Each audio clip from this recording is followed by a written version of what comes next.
Les amis, au musée de l'auto, on est bien accompagnés et pas que de voitures. En anglais, in English.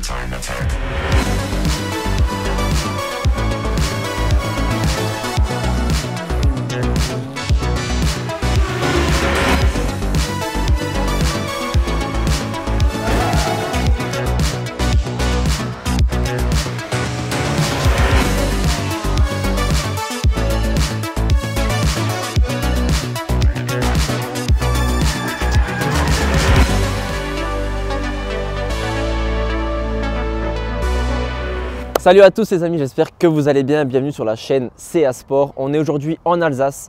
Aujourd'hui c'est le festival des légendes ce week-end. Donc c'est organisé par M2A, une association alsacienne. Il y a beaucoup de musées qui se sont regroupés pour ramener un bon paquet de véhicules. Donc là en fait ce qu'on va faire aujourd'hui c'est une sorte de parade avec plusieurs checkpoints où on pourra faire des petits déjeuners, des déjeuners et compagnie. C'est super sympa. Je vais monter dans 4 véhicules grâce au musée de l'automobile de Mulhouse et je les remercie d'ailleurs. Donc restez jusqu'à la fin, ça va être super sympa. Avant de commencer, cette vidéo est sponsorisée par Courtage Auto, spécialiste dans l'encadrement de l'import automobile. Vous êtes perdu quant aux démarches à suivre pour importer votre futur véhicule? Passer par Courtage Auto, c'est profiter d'un catalogue exceptionnel permettant ainsi de trouver votre future acquisition au meilleur tarif et avec la meilleure configuration possible sans se soucier de quoi que ce soit. L'équipe saura vous accompagner et sécuriser votre achat parce qu'acheter au meilleur tarif c'est bien, mais acheter en toute sécurité c'est encore mieux. Alors, vous êtes prêts à importer votre véhicule de rêve? Donc là les gars, il y a plus de 180 véhicules et je vois que mon carrosse est arrivé. Je vais vous montrer dans quoi je monte en premier et c'est assez stylé, je vous mens pas. Waouh! Les amis, il s'agit ici d'un Rover P3 de 1949. Regardez-moi cette beauté avec ce bouclier à l'avant. Non, c'est franchement magnifique quoi. Rover P3, monte avec moi. Donc là, on va se mettre bien, on va se mettre à l'arrière. D'ailleurs, vous remarquerez que les portes sont dans l'autre sens à l'arrière. Une magnifique sellerie. Non, c'est superbe. On va monter ensemble. Bonjour madame. Non, ça ira là, je pense. Ouais, c'est nickel. Là, franchement, parfait. Ah, on se croirait là dans les années 50, c'est magnifique. Je pense que le béret c'est pour moi aussi, non? Je pense que ça m'irait bien.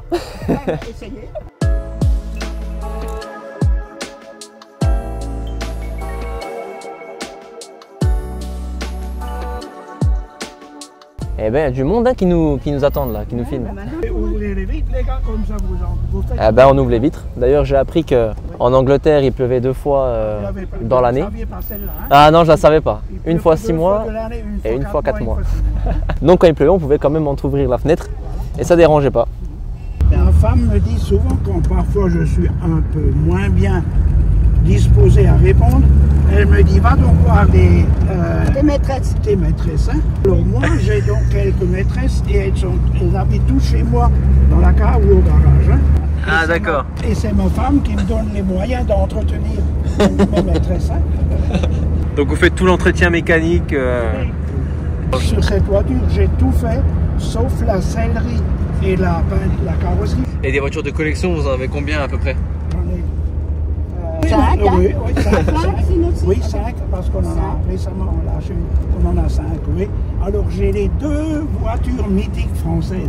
C'est la 2 chevaux Citroën et l'Alpine Renault. Bon les amis, comme vous avez pu le voir, on a beaucoup discuté avec Claude. Franchement, c'était magique, j'ai adoré ce moment. On se retrouve alors après le trajet pour parler un petit peu de cette fameuse voiture. Waouh! Incroyable Claude, franchement, ouais. Exceptionnel. Est-ce qu'on parlerait pas un petit peu maintenant de la carrosserie, maintenant qu'on a bien échangé? Oui. Qu'on est amis, hein, clairement. Oui, on est réellement Donc, devenus amis en bah, quelques minutes. Hein. Franchement, c'était un plaisir. Oui. J'ai été très content de vous rencontrer. Et le plaisir était pour moi aussi. Hein. Donc là, vous allez me dire que toute la carrosserie est faite par vous-même, restaurée. Oui, ça veut dire, quand j'ai trouvé la voiture, elle était donc, une partie de la grange était dans la voiture. Donc tout ceci était donc écrasé, effondré. Hein. Et elle était complète, mais pleine de bosses. Hein. Alors il fallait débosseler, remettre en état. Débosseler et compagnie, comme vous racontiez dans la voiture. Ouais. Si c'est les clignotants qui ressortent du coup. Ça s'appelle des flèches. Des flèches, donc. Oui, vous avez du clignotant, ça s'appelle des flèches. Oui. C'est magnifique. Oui.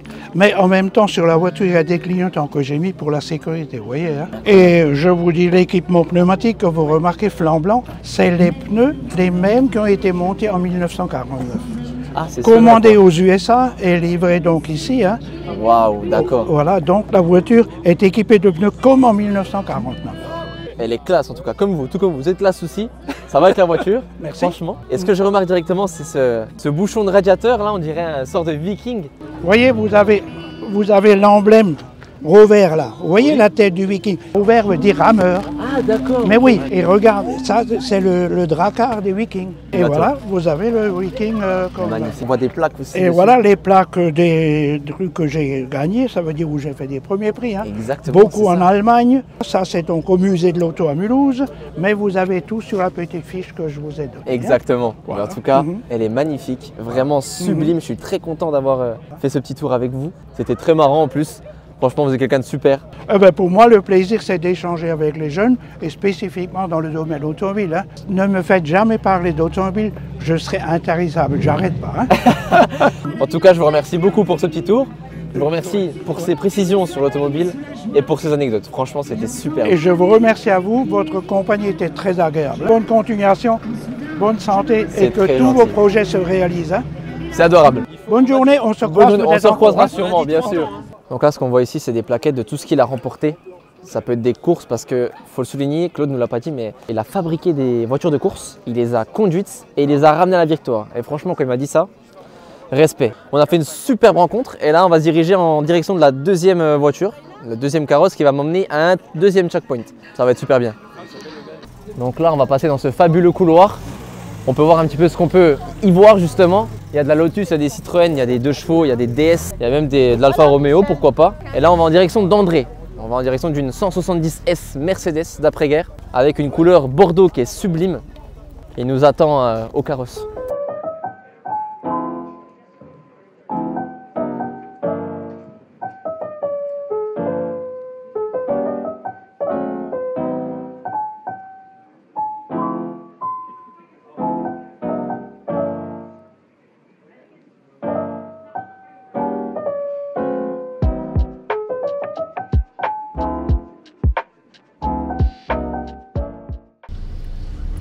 Et quel est ce beau drapeau derrière moi du coup?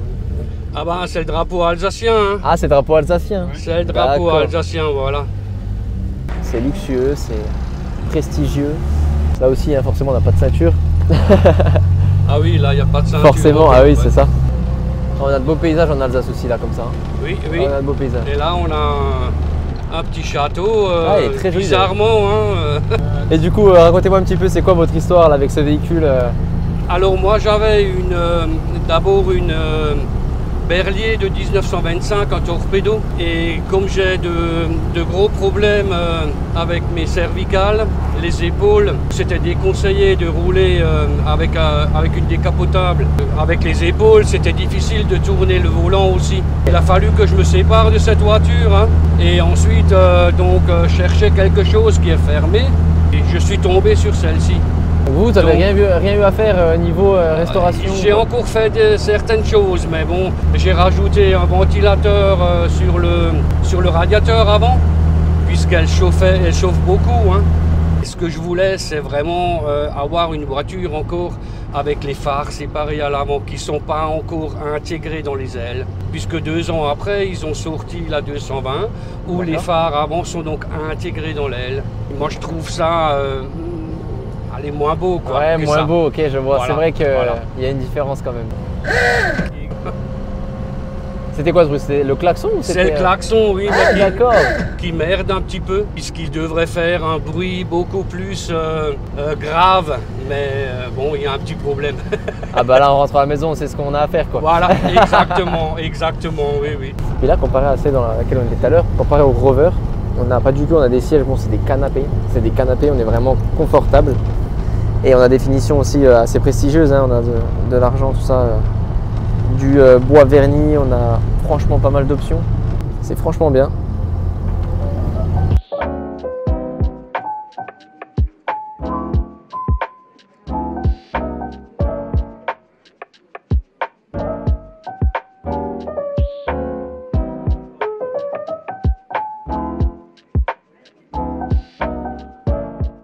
On n'arrive pas en classe S, nous? Dites-moi en commentaire si ça rend bien quand j'arrive comme ça avec une voiture Bordeaux en fait. Vous disiez vrai, c'était confortable, il n'y avait rien à dire, on sentait pas les bosses et les dodanes. Exactement. Nickel. Oui. Bah après ouais, c'est une classe S, hein, ça reste une classe S.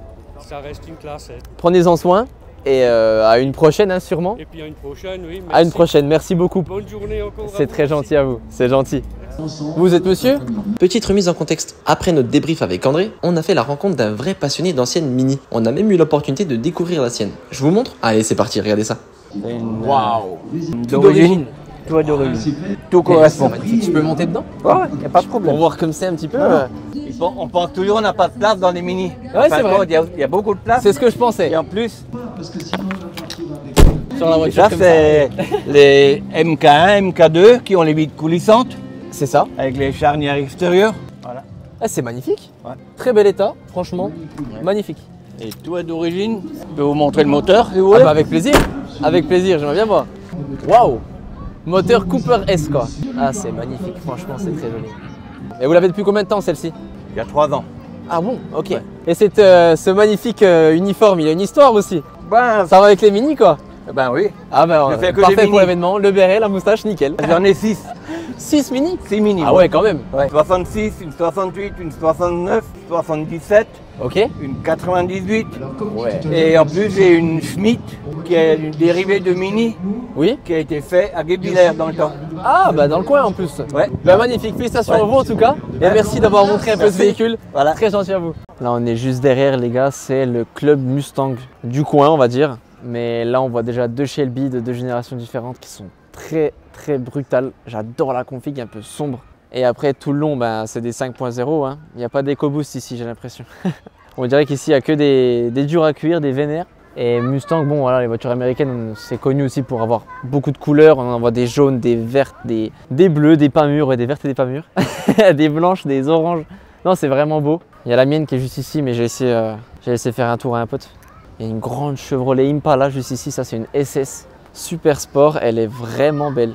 Il y a de la gueule quand même, hein. Ça a de la gueule. Ah ouais, la verte, c'est une Mach 1. On voit des petites spécificités là aux anti-brouillard, on voit des sortes de sorties dans la calandre, c'est vraiment beau. Par contre cette génération là j'aime un peu moins, mais bon ça va avec le temps. Hein. C'est ça que j'adore avec cet événement, là on est au deuxième checkpoint et en fait à chaque fois on a un décor qui change. On a les poutres vraiment, l'architecture à l'alsacienne, c'est super stylé. Et tout le monde tourne autour des voitures, c'est ça qui est parfait, il n'y a pas de barrière, il n'y a pas de problème quoi. Franchement c'est trop beau à vivre, c'est très cool. Dans le sens où on a les voitures à l'ancienne, on a des anciens qui nous racontent des histoires, des anecdotes. On l'a vu avec Claude, on l'a vu avec André là dernièrement. Et là on va se diriger vers la troisième voiture qui va nous emmener au troisième checkpoint. Franchement ça va être, c'est déjà cool. Mais il faut que je vous montre un truc. Il y a à ce festival des voitures qui sont emblématiques dans le sens où elles ont fait partie de quelques films très connus. Et là je vais vous laisser deviner de quel film il s'agit, enfin de quelle saga même. Et je vous le dis honnêtement c'est ma préférée de toutes, mais top 1 quoi. Les amis, je vous laisse me dire dans les commentaires de quel film il s'agit, dans quel film cette Dodge Challenger apparaît et qui la conduisait. Ça, c'est important aussi, c'est assez simple à répondre. Waouh! Là, c'est peut-être un peu plus simple de deviner, mais oh, c'est un truc de fou. Je suis trop content de voir ça, je suis comme un gosse en fait. Venez voir aussi un petit peu l'intérieur avec moi, c'est terrible. Regardez-moi ça, on a les gros bidons d'essence, on a oh, la boîte de vitesse, c'est impressionnant. Le volant, les contours, on a des bidons d'essence. D'ailleurs, cette ouverture sur le toit, un moment dans le film, l'acteur sort. Mais ouais, c'est dingue. Après, on a des véhicules un peu plus récents aussi. On a de la Mazda MX-5, une Alpine encore à 110. On a une Corvette juste là aussi. Non, franchement, elles sont vraiment pas mal. On sait vraiment pas où donner de la tête. Hein. Quand vous regardez comme ça, vous voyez, ça va jusqu'à là-bas, tout le long de la rue. Ça prend toute la rue en fait. Wow, regardez-moi ça ici. Oh là là là là là. C'est énorme. Regardez-moi ces courbes, comme c'est gros, comme c'est dessiné, comme ça courbe, c'est terrible. Oh là là là, gueule. Eh, j'adore ça. Par contre, si vraiment là je dois repartir avec une caisse, c'est bien évidemment celle-là. Hein. Eldorado Cadillac, elle est énorme. Là, elle est encore plus large. Oh, si je me couche, elle fait ma taille quoi. Non, c'est énorme. On a un intérieur avec du cuir blanc et un tableau de bord et un volant tout rouge. Enfin voilà, il y a vraiment de tout en fait ici. Il y a un peu de tout. Là, on a la i8 hybride. Derrière, on a la Corvette C4. Regardez-moi ça, la Continental, juste là. Elle porte bien son nom. Rien que cette couleur, hein, franchement, le bleu ciel comme ça. Regardez-moi la place qu'il y a dedans. On dirait vraiment la voiture dans Cars. Vous savez, le personnage de la même couleur en plus. Là, on est face à deux Alfa Romeo. Comment c'est travaillé. Là, on a des prises d'air carrément sur le côté. On va en voir encore cette journée. Il y a 3 circuits au total, là c'est un des 3 circuits, donc il y a encore des rangées comme ça dans un autre village à côté en Alsace. Alors restez jusqu'à la fin parce que c'est que le début. Les amis, je suis avec Bernard. C'est la voiture avec laquelle nous allons aller pour le prochain checkpoint. Il s'agit d'une 404 Peugeot. Donc c'est la vôtre. Et depuis combien de temps c'est la vôtre, monsieur Bernard? 2 ans et 2 mois. 2 ans et 2 mois? La voiture, elle est de 1964. Premier modèle, mais avec un moteur déjà à 5 paliers, un des tout premiers, avec un freinage non assisté. Quelques mois après, ils ont mis le fameux Hydrovac. Ouais. Alors celle-là, elle a l'avantage, elle a le moteur 5 paliers, mais pas l'Hydrovac. Ça se tenait sur quelques mois, quoi. En état d'origine, elle a 76 000 km d'origine. Ah ouais. Et ça, faut savoir que c'est l'une des Peugeot les plus vendues. Dans ces années-là, en tout cas, c'est une Alors des plus vendues. La première 404, elle est sortie en mai 60. Ouais. Et les dernières, grosso modo, en 75, elles ont encore été fabriquées en Afrique ou en Argentine, bien au-delà. Hein. Alors elle a encore la grille des vitesses, vous verrez, ancienne, la première en bas. À partir de 67, 68, ils ont mis une autre boîte avec la première en haut. Mais ça, on le verra tranquillement en roulant. Là. J'ai Ouais, hâte de bah, monter vous dedans verrez. d'ailleurs. Ça a l'air bien confortable. Voilà. C'est brut. Ah oui. Ça, c'est beau. Et alors, il y a de la place pour travailler. Hein. Ah bah là, par contre, on a de la place. Ouais, ça, c'est sûr. J'ai changé la bobine récemment, vis platinée, et puis bon, c'est un allumage classique. Hein. Il n'y a pas d'allumage Pour électronique. quelqu'un qui n'est pas mécano, ça en fait quand même du travail déjà. Alors, c'est un 1640, je crois, centimètres cubes. C'est pas, ça développe 65 chevaux réels, donc en DIN. Hein. Ok. 9 chevaux fiscaux. C'est pas une mécanique très compliquée. Hein. Aïe, aïe, aïe.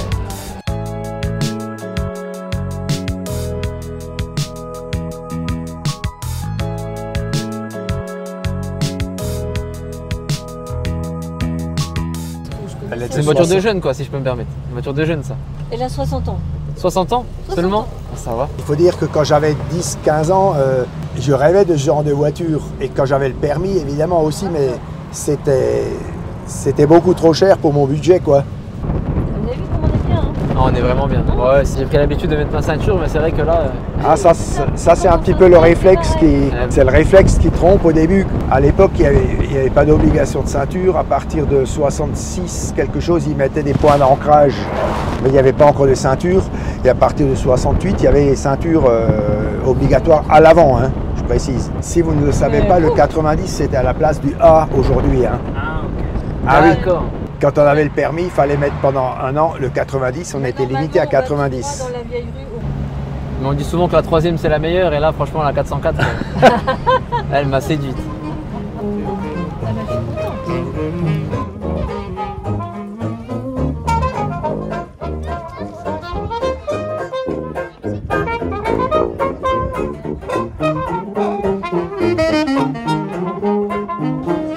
Là-bas, la fameuse. D'ailleurs, petite dédicace à mon père, parce que à chaque fois, depuis tout petit, quand on passe à côté d'une façade comme ça, ou d'une structure, une architecture, là, on peut voir architecture alsacienne. On voit des poutres un peu partout. C'est magnifique. Je sais pas ce qu'il y a de plus beau. Donc, dédicace à toi, papa, si tu regardes cette vidéo. Et je sais que tu la regardes. Et là, on va continuer avec une belle DS.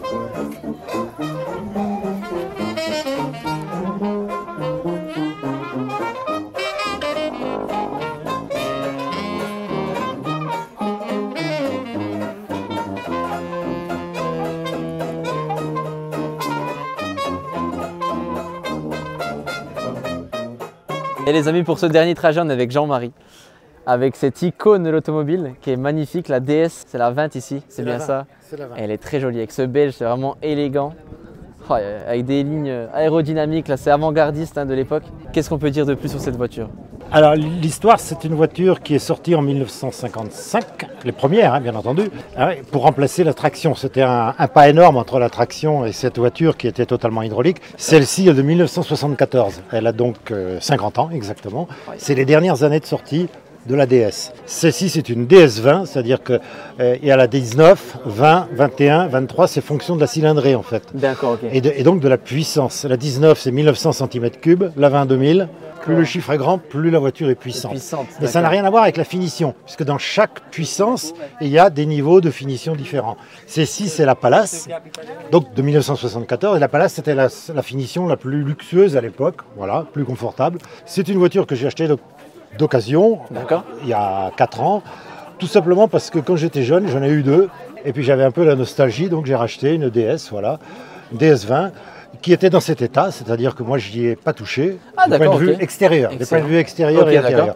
Par contre, j'ai refait toute la mécanique, la mécanique et l'hydraulique, voilà, moi-même. Voilà. C'est déjà pas mal, franchement c'est pas mal. Bon, on peut même rader le moteur, hein, si ça on peut rader le moteur, oui, bien sûr. Ah ouais, oh la place. C'est un peu, voilà, c'est un peu, je dirais pas fouillis, mais c'est très complet, évidemment, il n'y a pas beaucoup de place pour travailler. Le moteur est au fond, effectivement, et la boîte est devant. J'ai refait moi-même le moteur cet hiver, et tous les organes hydrauliques, sauf la direction encore, ils ont été repeints en vert, voilà. Le vert Citroën. Donc cette voiture fait 1985 cm3 exactement, et ça fait 103 chevaux. Ce qu'il faut dire aussi sur cette DS, sur les DS, c'est qu'il y avait des DS à boîte mécanique et des DS à boîte hydraulique. C'est-à-dire c'est semi-automatique. Le levier de vitesse qui est au-dessus du volant agit sur un distributeur hydraulique et c'est la voiture qui change de vitesse, qui débraye et qui change de vitesse. Quand on bouge le levier, on n'agit pas directement sur les commandes de boîte. C'est par l'intermédiaire d'un distributeur hydraulique. Voilà. Président de la République. Oui, absent qu'elle était noire. Impressionnant, mais franchement le confort des sièges, je m'attendais pas, mais vraiment pas à ça quoi. Mais mon canapé n'est pas aussi... Je m'endors.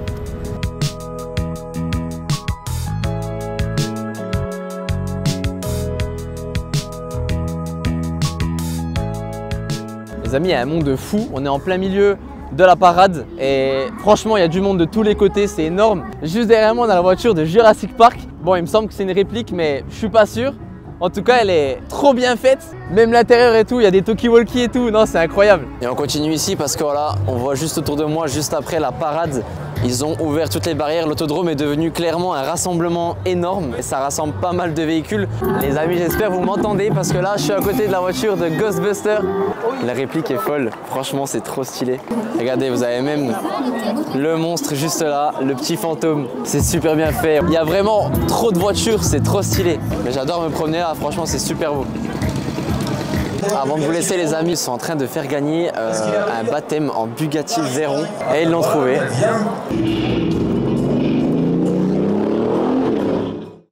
Les amis, sur cette belle parade, je vous dis au revoir.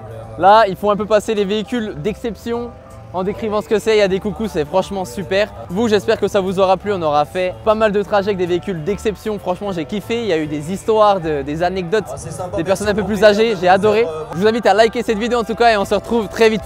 Ciao!